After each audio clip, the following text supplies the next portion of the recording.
Okay, I'm John Benson with Wyoming Technology Business Center, and I'm here with John Darcy, and it's a few minutes after the E2E meeting on Wednesday, and John, I heard just great things about the meeting.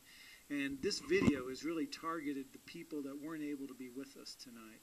So as you think about some of the points that you made, what would you want them to know to be able to take out of the meeting that you had? The single biggest thing I can make is you get out what you put in. And if you can't prepare for funding meetings enough, to be scripted and to have very good detailed points you want to make and answers to questions. Because the other side of the table is sitting there wanting to invest, but at the same time looking for reasons to say no. So you don't want to give them any chance to tune out, any reason to say no, and that comes from preparation. Right. So your title of your talk tonight was Things That I Learned the Hard Way. Stuff that I learned the hard way. And some of it was painfully hard. And it was really focused on an entrepreneur going out and pitching their deal to somebody that might be interested in funding that. Correct. As I said, I've sat on both sides of the funding table. I called it the check writing side and the begging side, or better yet, the groveling side. And these are things that I've learned and mistakes I've seen and mistakes I've made. And you told a story tonight that I thought was really interesting. It was the one about the glycol. If you could just give us that story a little bit about where you were working with an entrepreneur and you were trying to raise money, and how did you do the pitch? Exactly. The punchline of that story is that everything comes down to clarity of product explanation. What is it you really have? Right. And does anybody want it? Right. Do you have any customers? And the rest of it, the business plan, the financial model, all the secondary background work, the management, all that's important. I cannot dismiss that. But in our presentations, all we focused on is the patent we had, that the product worked, and we demonstrated that it worked, and a list of customers that we had spoken to. The entire elevator pitch was just those 2 points and 50 words or 100 words. And people sat at the meeting paying very close attention, especially when I said the magic word, customers. And so this is a product. Glycol is antifreeze. Glycol is a chemical that's used in automotive antifreeze. It's used as a heat transfer agent, particularly in machine cooling.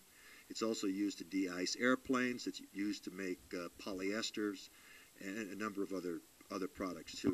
And most of it is discarded after use. It's just flushed right down the toilet, literally, just flushed to open waters, which is allowed because it's water soluble, non-toxic by EPA. But it's really, and they use a lot of it. They use unbelievable quantities of this worldwide. What did you say, and 8 billion? It's 600 billion gallons in various forms. It's astronomical.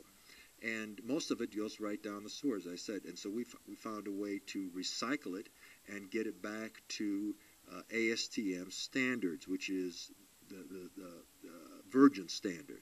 So you took this to big companies. And we took this. What did you find? The first thing we found was, as with any presentation, some slight disbelief. Can you really do this? Who are you guys? The usual stuff. And then we demonstrated that we can really do it. We gave them samples. They tested the samples. They have their own labs, R&D facilities, and they came back to us and they said, this stuff really works. And I told you. And how much of it would you like to buy? And we entered into a discussion. We told them we have no plant.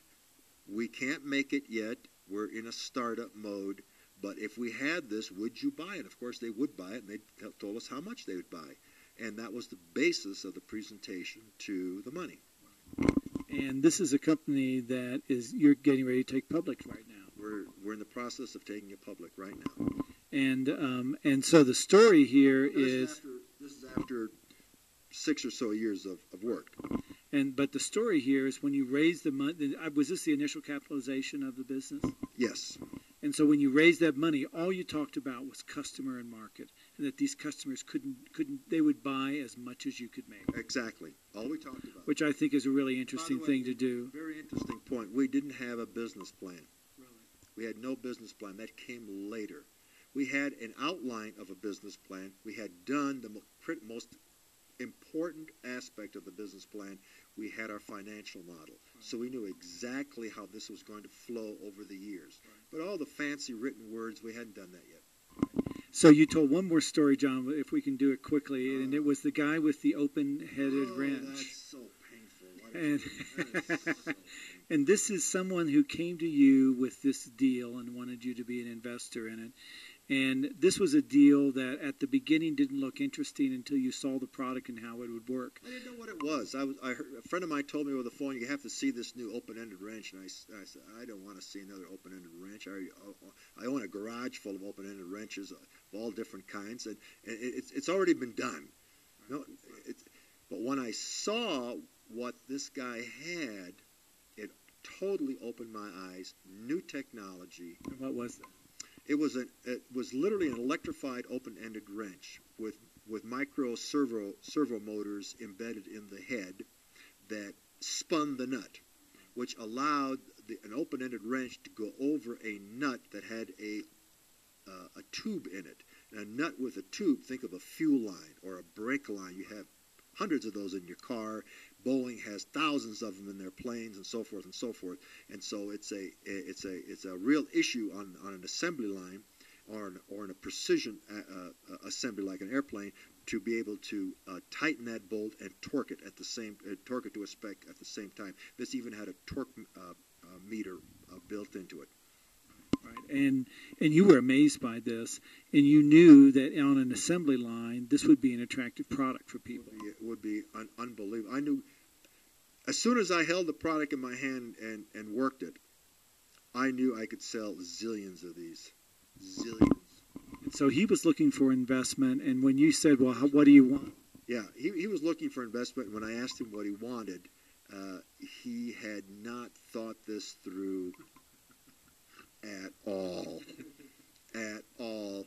And frankly, when he told me, when he answered my question, what do you want, I almost cried, because I knew it was a dead bunny right there. Yeah. And that's what it turned out to be. Yeah, so he wanted to give up very little, and he wanted a lot of money for it. He wanted to give up very little. He didn't value the money. He valued he was in what I call, and many people call, kiss the baby stage. Please look at my baby. Isn't it a beautiful baby? Don't you love my baby? Right. And we tell these people, babies got to grow up. Right. Babies can't be a baby forever. And he never realized that. And this was 15 years ago.